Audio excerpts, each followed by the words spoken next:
کچھ mind set دعا سے پہلے جیسے ہمارے نبی صلی اللہ علیہ وسلم نے باقاعدہ یہ سکھایا کہ فل آپٹیمسٹک ہو کے دعا مانگو، no matter who you are, no matter کیا گناہ ہے آپ کا، نو میٹر آپ لیٹ سے دنیا کے بدبخت ترین انسان ہو، لیکن دعا مانگنے سے پہلے انٹر جس مائنڈ سیٹ سے ہونا ہے میرا بھائی کہ ایک تو ہیڈ لیس بندے کی دعا اوپر تک نہیں جاتی، یہ باقاعدہ حدیث سے ثابت ہے. یہ ہاں بالکل بالکل نہیں میں تھوڑا سا اس کی وضاحت بھی کروں گا. جی ہاں بالکل، یہ مطلب ہیڈ لیس سے مراد ہے جو لاپرواہی سے غافل ہو کے دعا کر رہا ہے. یعنی دعا ایک تو ہے جنرلی ایک بندہ ہیڈ لیس ہے اور ایک ہے جو دعا کے اندر غافل ہے، یہ دو الگ چیزیں. ہاں ٹھیک ہے. یعنی یہ گناہ اسے اصل میں بعض لوگ یہ مراد لیتے ہیں نا کہ گناہ گار کی نماز دعا نہیں سنتا، اللہ نہیں سنتا، اصل تو اللہ نیکوں کی سنتا ہے. نہیں، ہم بات کر رہے ہیں جو دعا کرتے ہوئے ہیڈ لیس ہے، جس کو سمجھ نہیں آ رہی کہ میں کیا دعا کر رہا ہوں، اور بس وہ کھانا پوری کے لیے یہ جو ایک ورڈ ہے اس کے حوالے سے میں بات کروں کہ حدیث سے بھی ثابت ہے کہ غافل جو دل ہے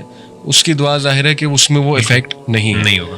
اور دوسری بات کہ پوری اس آپ نے مائنڈ سیٹ انٹینشن کے ساتھ داخل ہونا ہے دعا میں کہ انشاءاللہ اللہ رب العالمین میری دعا سن بھی رہا ہے، سمیع اللہ لمن حمیدہ، اور اللہ رب العالمین قبول بھی فرمائے گا، اللہ رب العالمین ضرور قبول فرمائے گا. تو یہ میں چاہتا ہوں کہ ذرا احادیث کی روشنی میں تھوڑی اور وضاحت اس کی کہ واٹس دا مائنڈ سیٹ. علی بھائی اس میں نا دو چیزیں میں ذکر کروں گا. پہلے تو میں یہ ذکر کروں گا جو آپ نے ذکر کیا یعنی بات کی ہے، یہ حدیث ہے اللہ کے رسول صلی اللہ علیہ وسلم کی کہ مائنڈ سیٹ کیا ہونا چاہیے. سنن ترمذی کی حدیث ہے، آپ نے فرمایا ادعوا اللہ وانتم موقنون بالاجابہ، کہ جب بھی تم اللہ تعالیٰ سے دعا کرو تو تمہیں خوب یقین ہو اس بات کا کہ اللہ اس کا جواب دے گا، اللہ اس کو پورا کرے گا. اور پھر آپ نے فرمایا کہ وَاعْلَمُوا أَنَّ اللَّهَ لَا يَسْتَجِيبُ دُعَاءً مِّن قَلْبٍ غَافِلٍ لَاهٍ. یہ آپ نے جو ذکر کیا نا کہ اللہ تعالیٰ کسی غافل دل کی دعا کو نہیں قبول کرتے. یعنی جب آپ ہیڈ لیس ہیں اور جب آپ اس دعا کے ساتھ دیکھیں اللہ تعالیٰ کوئی دینے کا آپ کو محتاج، یعنی اللہ آپ کا محتاج نہیں ہے آپ کی دعاؤں کا. تو آپ جب اللہ کے سامنے آئے ہیں اور آپ اگر کیئرلیس ہیں، آپ اس لگن کے ساتھ اللہ سے مانگ ہی نہیں رہے جو اللہ تعالیٰ چاہتے ہیں کہ آپ کو ایک اٹیچمنٹ فیل ہو، تو اس کے بعد اللہ تعالیٰ ایسی دعا کو خاص طور پہ اتنی اہمیت نہیں دیتے. اسی طریقے سے جب آپ اللہ سے مانگ رہے ہیں اور آپ کہتے ہیں پتہ نہیں اللہ نے قبول کرنی کہ نہیں کرنی، شک بھی ہے، اور نہ صرف شک بلکہ آپ اس کے آپ اتنا بادر بھی نہیں کرتے، آپ کہتے ہیں یار بس میں مانگ لیتا ہوں چلیں. تو بھائی اللہ کو کیا پڑی آپ کو سیٹسفائی کرنے کی؟ بھائی اللہ نے آپ کو سیٹسفائی کر کے کوئی پوائنٹ تو نہیں نا پروف کرنا، اپنا آپ تو نہیں نا پروف کرنا، اللہ معاف کرے. تو ادعوا اللہ وانتم موقنون بالاجابہ، اللہ سے مانگو اس یقین کے ساتھ کہ اللہ تمہاری بات کو سنے گا اور تمہاری بات کو پورا کرے گا. تو یہ ایک کنوکشن، یہ ایک یعنی ایک اسٹرانگ فیلنگ کے ساتھ اللہ کے سامنے پیش ہونا، اور ایسے مائنڈ سیٹ کے ساتھ کہ میں نے اپنے رب سے، جیسے کہ بعض علماء نے یہ بھی کہا نا ہمارے اسلاف میں سے کہ جب بھی تم اللہ تعالیٰ سے مانگو تو تمہارا انداز جو ہے نا ایک بچے کی طرح کا ہونا چاہیے. یعنی جس طریقے سے ایک بچہ اپنی ماں سے کوئی چیز مانگتا ہے، رو رو کے لگن کے ساتھ پیچھے پڑ جاتا ہے، بالکل اس طریقے سے اللہ سے مانگو اور اللہ دے گا. اللہ تعالیٰ ماؤں سے زیادہ رحم کرنے والا ہے انسان کے اوپر. تو یہ تو ایک فلسفہ ہے. دوسری بات علی بھائی میں ایک وضاحت کرنا چاہتا ہوں، جیسے میں نے ذکر کیا یہ بھی ہمارے ہاں بہت زیادہ کنفیوژن ہے. دیکھیے ہمارے دین اسلام کی، اور اس کو ہم اپریشیٹ کرتے ہیں، میں اور آپ بھی کریں گے کیونکہ ایک زمانے میں ہماری بھی کچھ سوچ اس طرح کی تھی کہ اللہ تعالیٰ اسلام کے نا بہت سے احسانات ہیں ہم پر، اور ایک سب سے بڑا احسان جو اسلام کا ہم پر ہے نا کہ اسلام نے نا ایک بندے کو ڈائریکٹلی اپنے رب کے ساتھ کنیکٹ کیا. سبحان اللہ. آپ جتنے بھی ریلیجنس کو اٹھا لیں، یہ جو ڈیمی گاڈس کا تصور ہے وہ کیا تصور؟ وہ تصور یہ ہے کہ بھائی بڑے خدا تک پہنچنے کے لیے آپ کو نا انٹرمیڈیریز کی ضرورت ہے. یعنی آپ ڈائریکٹلی نہیں پہنچ سکتے نا، آپ امپیور ہیں اور آپ کی رسائی وہاں تک نہیں ہے. تو اللہ تعالیٰ نے اس پورے فلسفے کا رد کر کے، اور یعنی کیتھولسزم کی بات کر لیں، آپ نے اپنے گناہ کو معاف، یعنی آپ نے تو اس کے لیے کنفیشن کا کانسیپٹ ہے، پارڈننگ کا پورا کانسیپٹ ہے. آپ نے ایک پریسٹ کے سامنے جانا ہے اور اس کے سامنے بیٹھ کے آپ نے کنفیشن کرنی ہے، وہ پیچھے کھڑکی کے پیچھے بیٹھ کے آپ کہتے ہیں جی میں نے یہ، یعنی ایک انسان کے پاس یہ اختیار ہے کہ وہ آپ کو رب کے ساتھ کنیکٹ کرے گا، آپ نہیں کنیکٹ ہو سکتے. عجیب بات ہے. تو یعنی ڈیمی گاڈس کا تصور یہاں پہ سارا ہم نے اللہ معاف کرے کر دیا. اور اب آپ دیکھیں کہ ایک بندہ، اللہ نے کتنا بڑا احسان کیا. اللہ کہتا ہے تو چھوڑ ساروں کو، تو میرے سے ڈائریکٹلی کنیکٹ ہو. وَإِذَا سَأَلَكَ عِبَادِي عَنِّي فَإِنِّي قَرِيبٌ أُجِيبُ دَعْوَةَ الدَّاعِ إِذَا دَعَانِ فَلْيَسْتَجِيبُوا لِي. اللہ نے کہا کہ جب بھی میرے بندے میرے بارے میں سوال کریں تو میں قریب ہوں اور میں ہر سننے والے کی دعا کو پکار. ہر سننے والے کا مطلب یہ ہے کہ جو بندہ بھی پکارے. تو یہاں سے جیسے میں نے آپ کو کہا نا، بہت سے لوگ یہ سمجھتے ہیں کہ شاید اللہ سنتا ہی ایسے شخص کی ہے جو بڑا نیک ہے. اللہ سنتا ہے، ان کی بھی سنتا ہے، اب اس کو ڈینائی نہیں کرتے، لیکن اللہ چاہتے ہیں کہ آپ اس کے سامنے ہو. جتنے گناہ گار ہاتھ لے کے آپ اپنے رب کے سامنے پہنچیں گے اتنی تڑپ آپ کے اندر ہوگی نا. مطلب اب ایک بندہ مومن ہے, وہ آپ کے لیے دعا مانگ رہا ہے, کبھی بھی اس لگن سے شاید اس جذبے کے ساتھ نہیں مانگ سکے گا جس فیلنگ کے ساتھ آپ مانگ رہے ہو. یعنی آپ اللہ کے سامنے ہوں گے, عاجز بھی ہوں گے, آپ کو اپنے گناہ بھی یاد آئیں گے, آپ کو اس میں شرمندگی ندامت بھی ہوگی. تو اس دعا کے نتیجے میں جہاں پہ اللہ آپ کو ہو سکتا ہے بہت سی چیزیں عطا کریں, وہاں پہ آپ کے گناہوں کی جو معافی ہو رہی ہے وہ کیا چیز ہے؟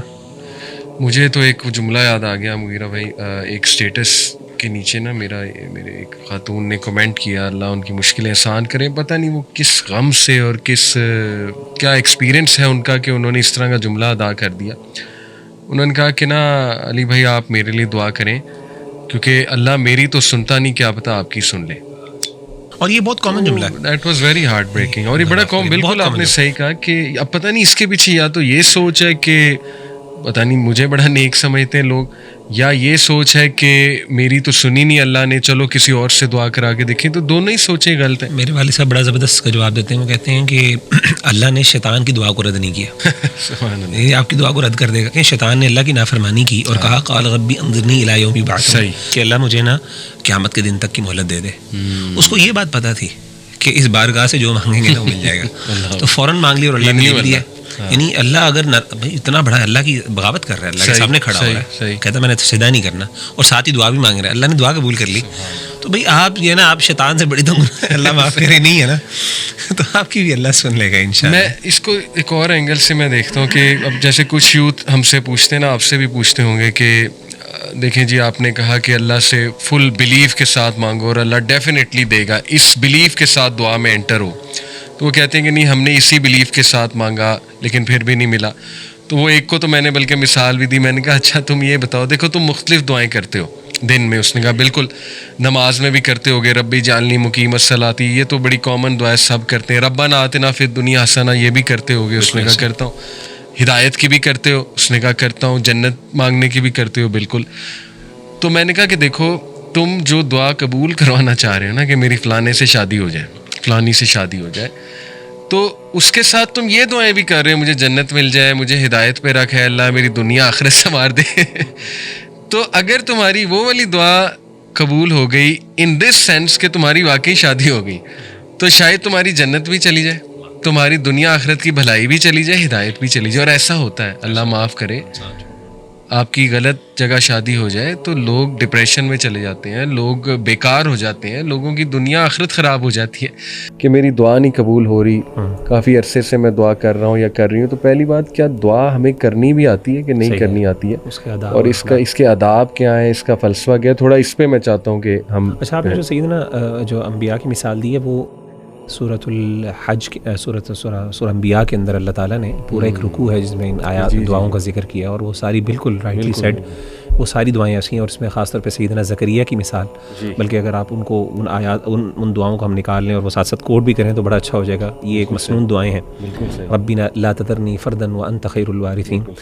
اور علی بھائی جو مطلب میں تھوڑا سا یہاں پہ ایک اور پوائنٹ کی طرف آئیڈینٹیفائی یعنی تھوڑی سی توجہ مبذول کروانا چاہتا ہوں, وہ یہ ہے کہ انبیاء کی جب ہم بات کرتے ہیں تو انبیاء کو اللہ تعالیٰ نے کس طریقے سے قرآن مجید میں ہیومنائز کیا ہے. یعنی ہم نے تو انبیاء کو تھوڑا سا ڈی ہیومنائز کیا نا. ہم نے سمجھا کہ شاید انبیاء اس دنیا کی مخلوق ہی نہیں تھے, ان کے مسئلے اور ہمارے مسئلے الگ نہیں تھے. قرآن مجید کے اندر اگر آپ انبیاء کی دعاؤں کو اکٹھا کریں تو آپ کو ان کی وہ دعائیں ملتی ہیں جو ایک ہر بندے کا مسئلہ ہے. اور آپ کو وہ عاجزی, وہ انکساری, آپ کو وہ ہیلپلیسنس اللہ کے سامنے, وہ انکیپیسیٹیٹڈ ہے ایک بندہ, عاجز ہو گیا اللہ کے سامنے, وہ ساری آپ کو فیلنگز نظر آتی ہیں ایکسپریس ہوتی ہوئی. سیدنا زکریا کی مثال لے لیں. سیدنا زکریا علیہ الصلوۃ والسلام پریشان ہے کس بارے میں کہ اللہ تعالیٰ میرے بعد میرے گھر والوں کا کیا بنے گا. اور وہ انداز جو سورہ مریم کے اندر اللہ تعالیٰ نے ذکر کیا وہ بڑا عجیب ہے. کہا واشتعل الرأس شیبا ولم اکن بدعائک رب شقیا, کہ اللہ میرا جو ہے نا میرے بال سفید ہو گئے ہیں سر کے, اور میری ہڈیاں ربی انی وہن العظم منی, یعنی میری ہڈیاں کمزور ہو گئی ہیں, میرے بال سفید ہو گئے ہیں, اور میں اللہ کبھی بھی آپ سے دعا مانگ کے یعنی مایوس نہیں ہوا. ٹھیک ہے نا, دعائک رب شقیا, مایوس نہیں ہوا آپ سے دعا مانگ کے. اچھا آگے کیا کہا, وانی خفت الموالی من ورائی وکانت امراتی عاقرا فہب لی من لدنک ولییا. کہا کہ اللہ مجھے اپنے بعد اپنے گھر والوں کا ڈر ہے.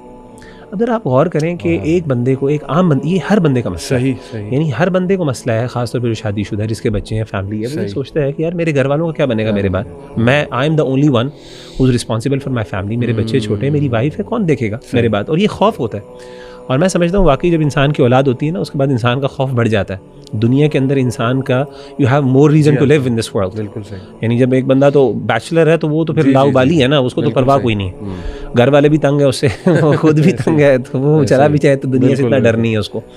لیکن جب اولاد ہے تو انسان کو سب سے بڑا ڈر کیا ہے؟ اب نبی، سوال یہ پیدا ہوتا ہے نبی کو ڈر ہے، یعنی وہ انی خفت الموالی من وراء وکانت، یعنی اور مفسرین نے بیان کیا کہ سیدنا زکریا کہہ رہے ہیں کہ میرے فیملی کے اندر، میرے رشتہ داروں میں کوئی ایسا بندہ نہیں جس پہ میں اتنا ٹرسٹ کر سکوں جو میری فیملی کی ذمہ داری اٹھا سکے.